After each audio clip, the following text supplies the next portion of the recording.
Hi hello good morning friends.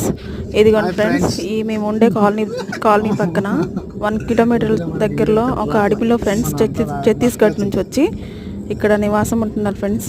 ఇంకో చూడండి friends, ఇల్లు ఎలా కట్టుకున్నారో అడవిలో. చాలా చాలా బాగుంది ఫ్రెండ్స్. మంచిగా ఇల్లు కట్టుకున్నారు ఫ్రెండ్స్ వీళ్ళందరూ. మేము చూడడానికి వెళ్ళాం ఫ్రెండ్స్ వాళ్ళని. చాలా బాగా మాట్లాడుతున్నారు ఫ్రెండ్స్ వాళ్ళు.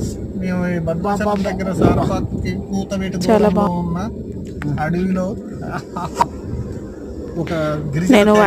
నేను వీడియో తీసి వాయిస్ చెప్తుంటా ఫ్రెండ్స్. నా హస్బెండ్ మా తమ్ముడు నన్ను చాలా చాలా డిస్టర్బ్ చేస్తున్నారు ఫ్రెండ్స్. మాట్లాడనివ్వకుండా నువ్వే మాట్లాడతావా, మేము మాట్లాడకూడదా, మేము కూడా మాట్లాడతాం, మా వాయిస్ కూడా వినిపించాలని బాగా డిస్టర్బ్ చేస్తున్నారు ఫ్రెండ్స్ నన్ను. అందుకనే నా మాట అసలు మాట్లాడనీయకుండా వాళ్ళే మాట్లాడుతున్నారు ఫ్రెండ్స్. ఇదిగో చూడండి ఫ్రెండ్స్, చాలా చాలా చాలా పీస్ఫుల్గా ఉందండి ఇక్కడ. నాకు చూడగానే చాలా హ్యాపీ.